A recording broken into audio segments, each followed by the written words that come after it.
Good morning. It's Sunday, August 1st. August, oh my lord. Um, I got a very nice response, a couple of very nice responses to yesterday's video. And one of them in particular included a couple of questions, and I'm going to address the first of those. And that is, what do I listen to when I'm working, and does it change depending on the type of work I'm doing? And it absolutely does.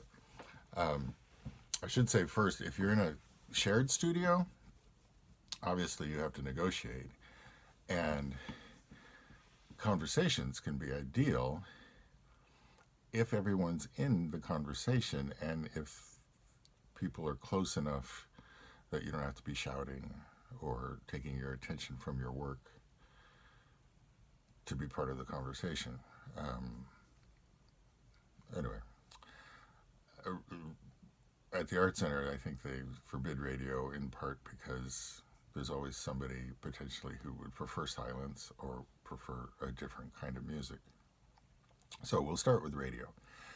Uh, Used to do radio, couldn't find a good station, and even if I did, the stations will brag about, we don't repeat songs. It's like, yeah, well, you do repeat commercials. Oh my God, repeat commercials, and I would love to have a radio station somewhere that said, yeah, we'll repeat good songs. We promise you'll only hear a particular commercial once per day. That would that would be a great marketing ploy. Uh, I do listen to radio for sports games, uh, not religiously, but if the Chiefs are playing or the Jayhawks are playing or the Royals occasionally if the scheduled matches and so forth. And that's one of the issues is the broadcast happening when I'm at work. Okay.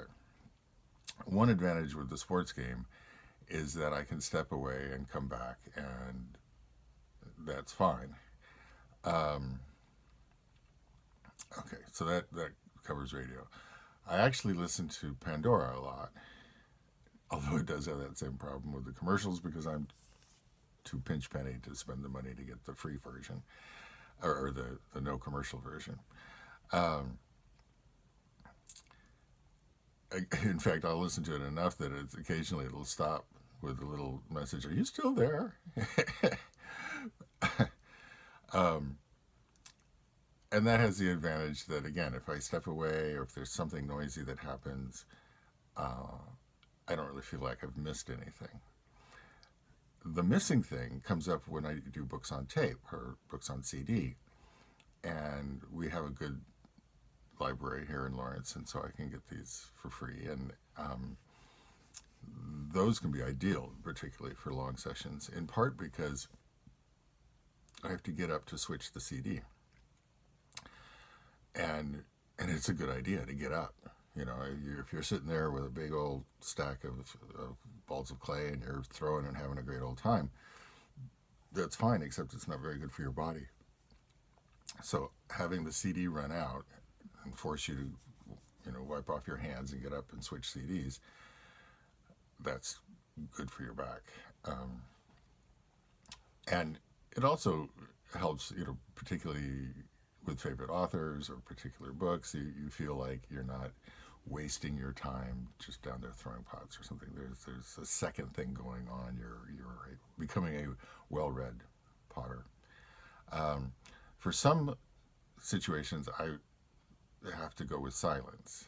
Okay, so when I'm glazing, as in just dunking things in buckets, it has to be something that doesn't matter, like the Pandora music, because I find the glazing, the blunk, makes so much noise in sporadic moments that I can't do a book on CD because I will miss parts of the text. I can do music because I potentially already know the song and so forth. But when I'm doing the very detailed brushwork, I actually have to do silence. Um, it's not like I'm listening to the sound of the brush on the pot, but I really, really need to be focusing on what I'm doing in that particular moment. So, the complicated answer to a simple question, but the different types of work involve different types of focus and different types of noise. And I guess that's one of those complicated worldview things. Whatever. Enjoy. The books on CD from the library also have the advantage of getting you out of your studio and out of your house and to the library, and to be a part of the community in the way that library patrons are. And I think that's a good thing too. Have a good day.